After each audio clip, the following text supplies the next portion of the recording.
attributes சொல்றாங்க. கடவுளுடைய குணாதிசயத்துல ஒன்று பிரதானமா இருப்பது தேவன் பேசுவது, அவர் பேசிக்கொண்டே தான் இருப்பார். ஆனால் இன்னைக்கு பேசக்கூடிய வசனத்தை உங்க கையில் கொடுத்திருக்கிறார். இதை வாசிக்க God will speak to you. God's word will hear. கர்த்தருடைய வார்த்தை படிக்க பேசிக்கொண்டே இருக்கும். Therefore God of faith and he speaks. இரண்டாவது விசுவாசத்தின் தேவன், அவருடைய மெயின் கேரக்டர் என்னன்னா கொடுப்பர். Is a giver. Faith means gives. சொல்லுங்க, faith means gives. ஆனா நிறைய பேருக்கு இந்த கிவிங் அப்படின்னாவே அவனுக்கு மனம் ஹார்ட்டெல்லாம் ஹார்ட் ஆயிடும். இறுதி என்ன ஆயிடும்? எல்லாத்தையும் கொடுக்க ரெடி. மகளே இருதயத்தை கொடுப்பையா? ரெடி, நான் கொடுக்கிறேன் இல்லைங்களா? ஆனா உங்களுக்கு கஷ்டமானதை கொடுக்க முடியுமா? கடவுள் எல்லாத்தையும் கொடுத்துட்டேன் அப்படின்னு சொல்லுவதற்கு வசனம் சொல்லுகிறது. John 3:16. யோவான் 3:16 வாசித்து பாருங்க. யோவான் 3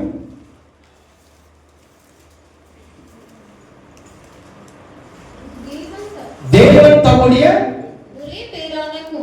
ஒரே பேரான குமாரனை விசுவாசிக்கிறவன் எவனோ அவன் கெட்டு போகாமல் நித்திய ஜீவனை அடையும்படிக்கு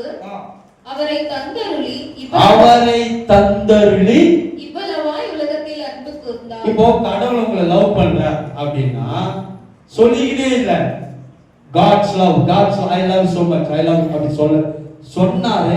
ஆனா இப்ப என்ன பண்ணாருன்னா he gave his son. தம்முடைய ஒரே பேரான குமாரன் அப்படின்னு இங்கிலீஷ்ல என்ன வருது? only begotten. He does not have other son. புரியுதுங்களா? ரெண்டு பேர் தான் ஒருத்தர் கொடுத்தலாம். ஆனா இருப்பது only one son, beloved son, begotten son, loved son. He gave. சொல்லுங்க. இப்போ கடவுள் விசுவாசத்தின் தேவன், வெறும் பேசிக்கொண்டிருக்க தேவனா தன்னை காட்டல. இப்போ விழுந்து போன ரட்சிக்க வேணும் ஜனங்கள் மனம் திரும்பணும் மீட்பின் பணிக்காக அவர் இந்த உலகத்தின் ஜனங்களுக்காக என்ன பண்ணாரு? தன்னுடைய ஒரே பேரான குமாரனை கொடுத்தார். அவர் God is a giver. ஆமென். அவரை போல கொடுப்பதில்லை யாருமே கிடையாது. ஏன்னா இப்போ அவர் எடுத்திருந்த ஒரே ஒரு குமாரனை அவர் கொடுத்தார். தந்தர்னா அப்படி வருது. அதனால நிறைய பேர் புரியல. இங்கிலீஷ்ல he gave his begotten son. அப்படின்னா வேற சன்னு கிடையாது. ஒரே சன்னு தான். அதுக்கப்புறம் சன்னு இல்ல. ஆனா அந்த சன் அவர் he gave. God of faith means faith speak, faith gives. ஆமென். அப்ப விசுவாசத்தின் தேவன் கொடுக்கிற தேவன். அதனால்தான் இயேசு சொன்னார், அவர் என்னுடைய குமாரனே கொடுத்தேன் என்றால் மற்ற இவைகள் எல்லாம் உங்களுக்கு அருளாதிருப்பது எப்படி சொல்றாரு. இப்ப என் குமாரனே கொடுத்தேன்னா உன் சுகம் கொடுக்க மாட்டேனா, உன்னுடைய ஆசீர்வாதம் கொடுக்க மாட்டேனா, உன் நல்வாழ்வு கொடுக்க மாட்டேனா, உன் வெற்றியை கொடுக்க மாட்டேனா, உன் ஜெயத்தை கொடுக்க மாட்டேனா, உனக்கு உயர்வை கொடுக்க மாட்டேனா, உனக்கு மேன்மை கொடுக்க மாட்டேனான்னு கேட்கிறார். நம்ம என்ன பண்றோம்? நீங்க ஆண்டவரே எனக்கு அது தார, இது தாரு அவரிடத்துல கெஞ்சி கேட்டு கொண்டிருக்கிறோம். அவர் சிம்பிளா முடிச்சிட்டார். என் குமாரனே கொடுத்தேன் என்றால் மற்ற இவைகள் எல்லாம் அருளாதிருப்பது எப்படி?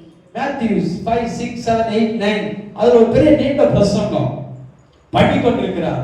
அப்போ ஜனங்கள் என்ன பண்றாங்கன்னா இந்த உலகத்தில் இப்ப பாருங்க, வெளியே இருக்க ஜனங்களை கேளுங்க, இந்த வயிற்றுக்காக, வாழ்வுக்காக, அதுக்காக இதுக்காக நான் ஓடணும், நான் ஓடி ஓடி உழைக்கணும். அதான் அவன் கட்டி ஒரு வீடு கட்டினா சொல்லுவான், நான் ரத்த வேத சிந்தி அவன் வீடு கட்டியிருக்கிறேன், என்னுடைய வேத சிந்தி ஒரு வீடு கட்டி இருக்கிறேன்.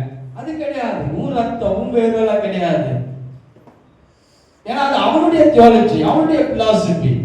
அப்படி கிடையாது. பைபிள் என்ன சொல்லுதுன்னா, இப்ப நீங்க உங்க வாழ்வாதாரத்தை இப்போ கடவுள் எல்லாத்தையும் அவருடைய குமாரனுக்குள்ள வைத்துதான் அமைச்சார். ஆனா கிறிஸ்துவுக்குள்ள இல்லாதது ஒன்றும் கிடையாது. இப்போ ஆதாமை படைக்கும் போது அவனுக்குள்ள எல்லாத்தையும் வச்சுட்டார். ஆதாமுக்குள்ள எல்லாம் வச்சுட்டு பாருங்க, இன்னைக்கு அவனுக்குள்ள ஒரு வித்து வச்சார். என்ன வித்து தெரியுங்களா? பலுகி பெருகிடுங்கள். இப்ப ஆதாமுக்குள்ள ஒரு மனிதனுக்குள்ள வந்ததா இத்தனை கோடி ஜனங்கள் பூமியில் இருக்கிறாங்க. கடவுள் எல்லாத்தையும் சொல்லி படைத்த மனுஷன் வரும்போது எதையும் அவன் சொல்ல, அவனை பார்த்து மனுஷன் ஒரு கோடி ஜனங்கள் உருவாக்க அப்படி சொல்லல. ஒருவனை படைத்து அந்த ஒரு மனிதனுக்குள்ள கடவுள் இத்தனை கோடி ஜனங்களை வைத்தார். இன்னும் வரப்போற அத்தனை கோடி ஜனங்களும் எங்க இருந்தா வராங்க? அந்த பழைய ஆதாம். அதனால்தான் அந்த ஆதாமுக்குள்ள பிறக்கிற இன்னைக்கு பிறகுற பாவின்னு பைபிள் சொல்லுது.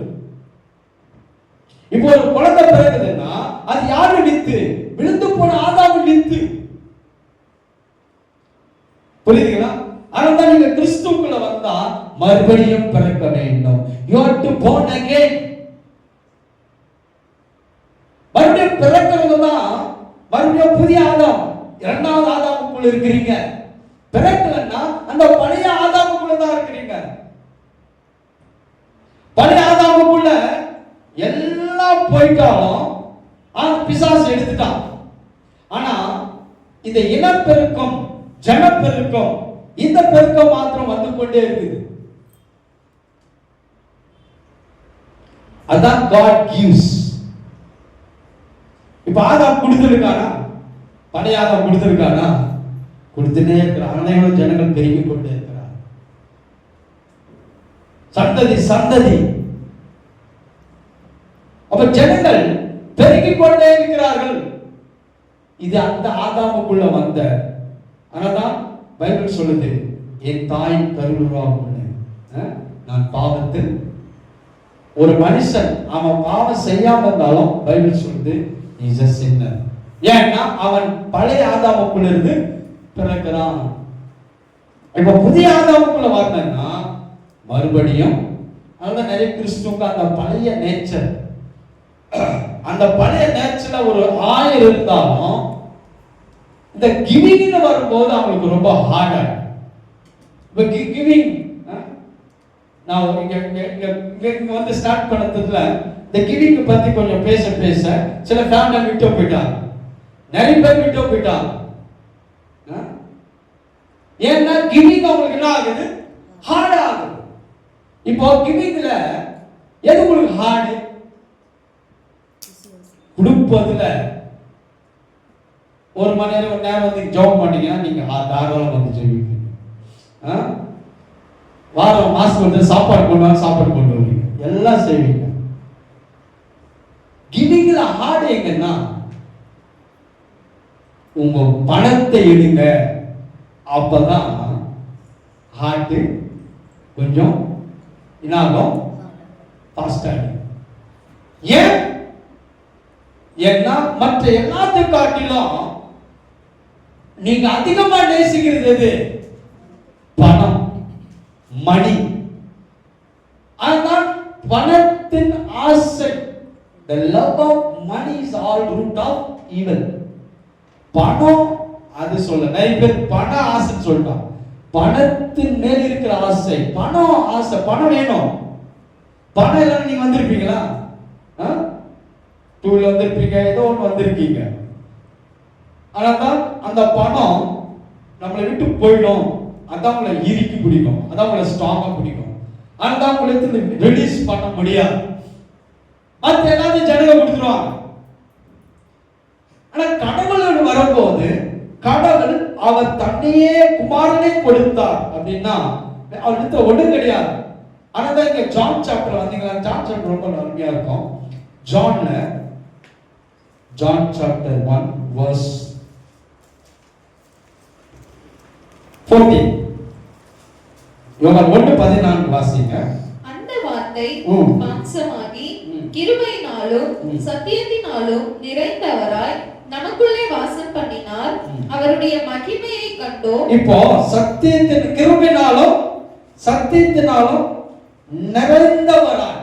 இப்ப அந்த ஆதாம் இழந்தான். ஆனா இப்போ எந்த மனுஷனுக்குள்ள கர்த்தர் கொடுத்ததை வைக்க முடியாது. இப்ப எல்லாத்தையும் கொண்டு போய் யாருக்குள்ள வச்சாங்கன்னா கிறிஸ்துவுக்குள். யாருக்குள்ள? கிறிஸ்துவுக்குள். அப்ப வேண்டியதெல்லாம் யாருக்குள்ள இருக்குது? கிறிஸ்துவுக்குள்.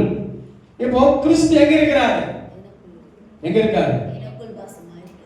ஆனா அதான் அவருக்குள்ள இல்லாதது ஒன்றும் கிடையாது. யாருக்குள்ள? உங்களுக்கு எது வேணுமோ அது யாருக்குள்ள இருக்குது? கிறிஸ்துவுக்குள். இப்ப கிறிஸ்து எங்க இருக்கிறாரு? ஆனா நாம தான் நினைக்கிறோம் அவர் பரலோகத்தில் இருக்கிறார். இப்போ நமக்கு கொடுப்பது அதான் கடவுள். அவருடைய பிரதானமானது ஒண்ணு, அவர் கொடுப்பவர். God is a giver. எதை கொடுத்தாரு?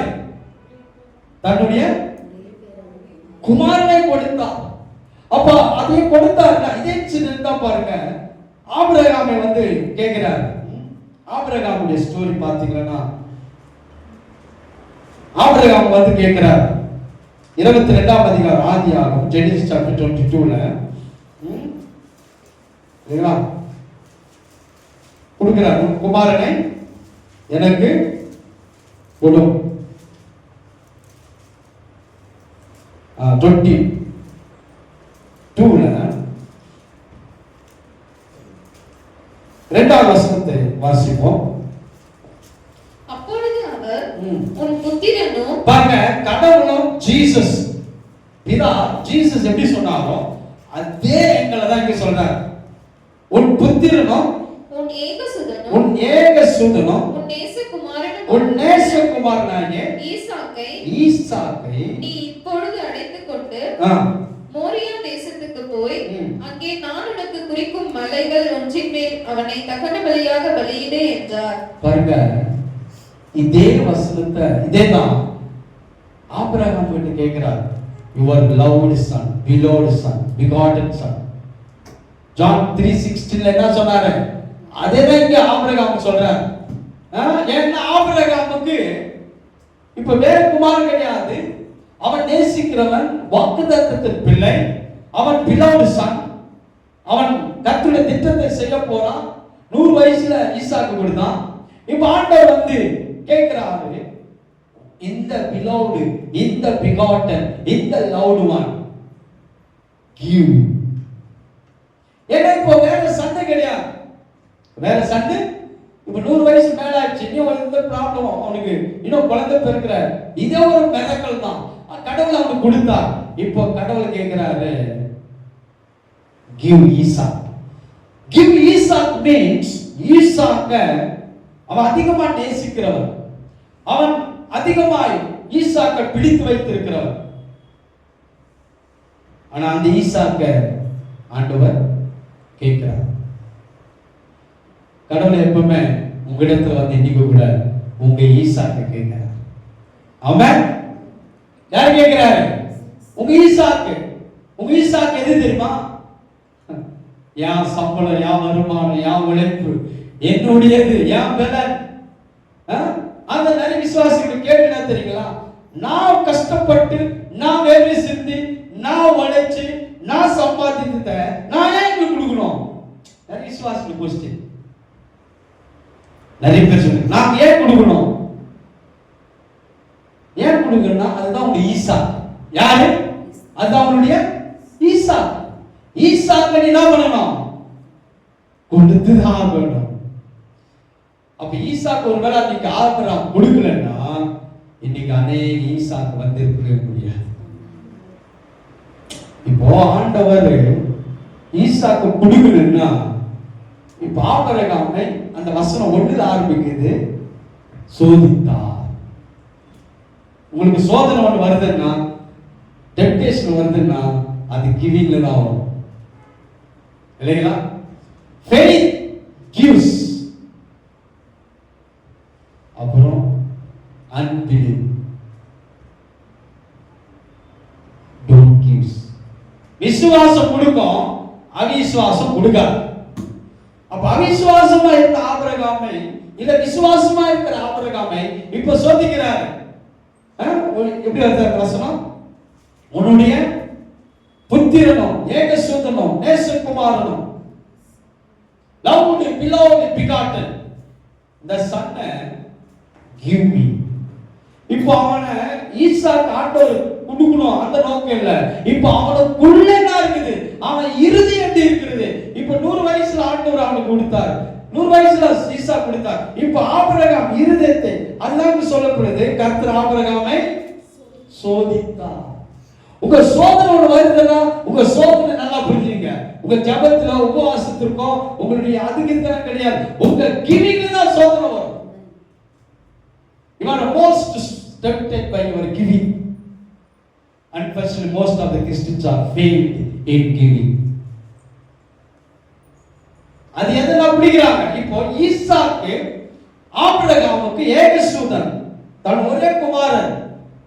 இப்போ அவன் ரிலீஸ் பண்றானா இல்ல பிடிச்சு வச்சிருக்கானா?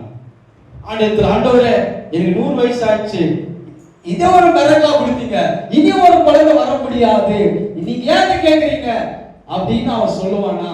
அந்த ஆண்டவர் அவனை சோதித்தார். இப்போ ஆபிரகாம் இருதயம் எப்படி இருக்குது பார்க்கணும். உங்களை கடவுள் பார்க்கணும்னா எதை தெரியுமா பார்ப்பாரு? நீங்க பண்ற உபவாசம் ஜெபம் அதுல எல்லாம் கிடையாது.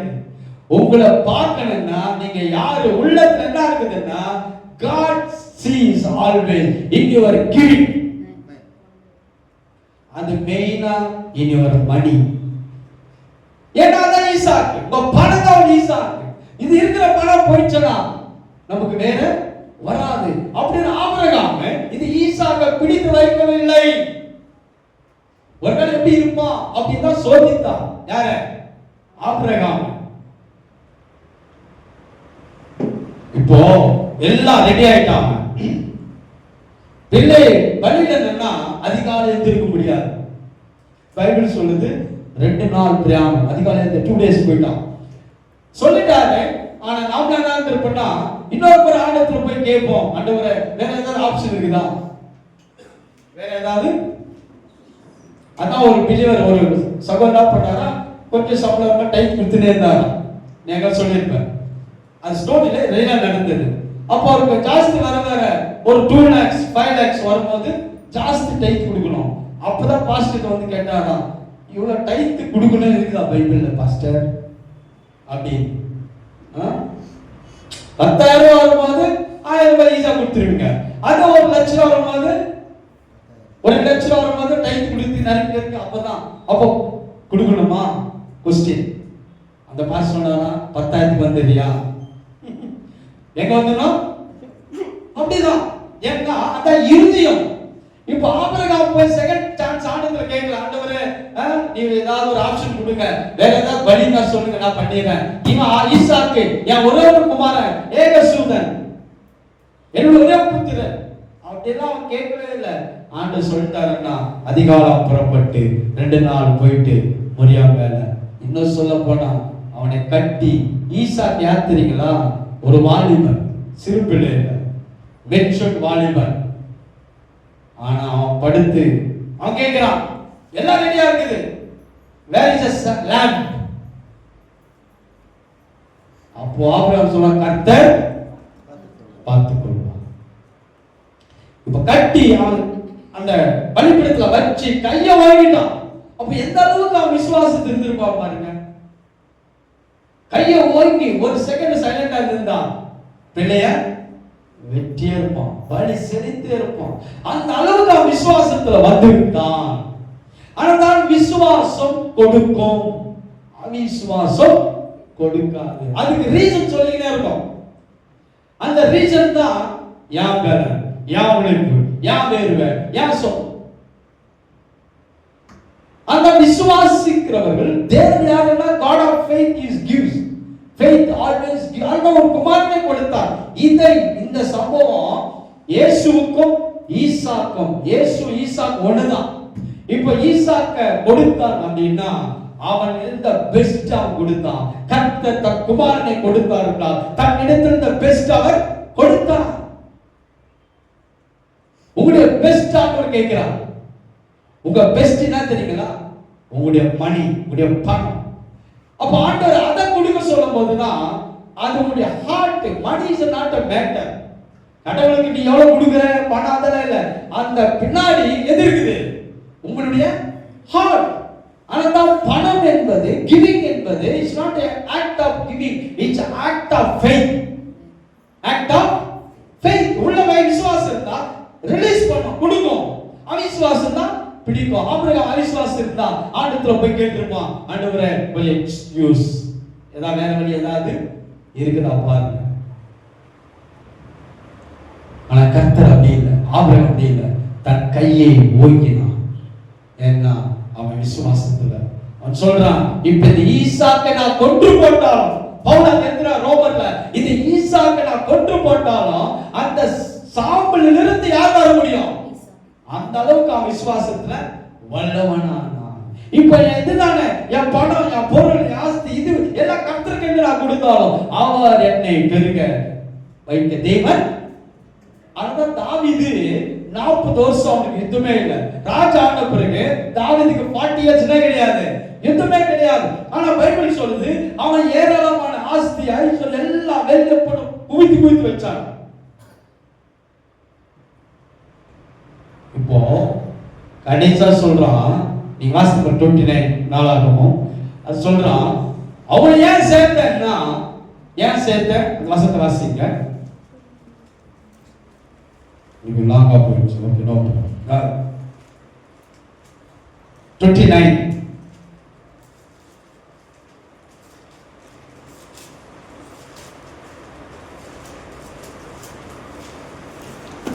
2 நாளாகும் 29 1 நாள்.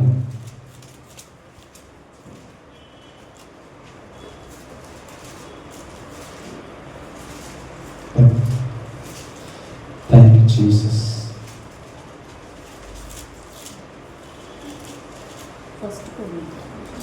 First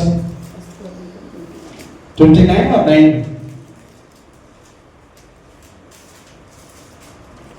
29 1 நாளாகும் 29 பாருங்க. அந்த 2ல இருந்து வருது 29 2. லாஸ்ட் போஸ்ட் வாசிங்க.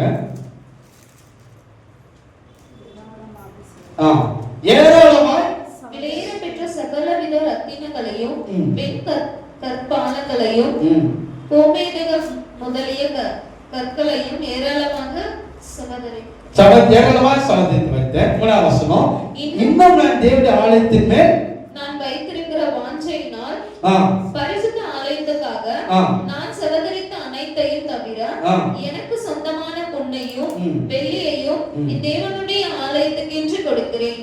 பாருங்க, தாவீது ஏராளமா சமர்ப்பித்து வச்சிட்டான். 40 வருஷம் யுத்தம் இருந்தாதான். இப்போ இதுல யுத்தம்னா, இப்ப நீங்க எங்காவது ஒரு தேசத்துல யுத்தம் பண்ணா அந்த தேசத்துல வெற்றி எடுக்கலாம். ஆனா 40 years யுத்தமே இல்லை. ஆனா தாவீதுக்கு வந்து கொட்டிக்கொண்டே இருக்கிறான். ஏராளமா வருது, யுத்தமே இல்லாம வெள்ளிய பொண்ணு ஆஸ்தி எல்லாம் வருது. வந்து அவன் எல்லாமே குணா சேர்த்து வைத்திருக்கிறான். இங்க சொல்றான், என் தேவனுடைய ஆலயத்தின் மேல் நான் வைத்திருக்கிற. எதனால ஆதாம் கொடுத்தான், தாவீது கொடுத்தான். இப்போ அவருடைய இருதயம் அந்த பொருட்கள் அது மேல கிடையாது. அவன் இருதயம் யார் மேல இருந்தது சொல்லுங்க. இதான் key to prosperous, இதான் key to success, இதான் key to get a wealth, இதான் key to getting abundant blessings. நீங்க ஏன் கர்த்தரை ஆசீர்வதிக்கல, கர்த்தரை ஏன் பெருக பண்ணல, ஏன்னா உன் வாஞ்சை யார் எது மேல இருக்குது? உன் வாஞ்சை எது மேல இருக்குது? யார் சுயபலம்? இது இது இதெல்லாம் கர்த்தருடைய தேவனுடைய ஆலயத்தின் மேல் வைத்திருக்கிற வாஞ்சை.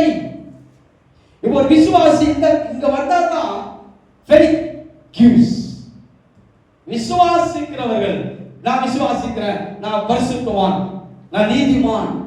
பைபிள் நீதிமான் யார் தெரியுங்களா? நாம நீதிமான் யாருன்னா வார்த்தை 3 நாள் உபவாசம், அதிகாலை ஜெபம். நீதிமான் கொடுப்பவன் தான். நீங்க போய் நீதிமொழிகளை வாசித்து பாருங்க. நீதிமொழிகளை ப்ரோஸ் வாசித்து பாருங்கன்னா யார் நீதிமான்? who is the righteousness? நீதிமான் யாரு? கொடுப்பவன். சொல்லுங்க.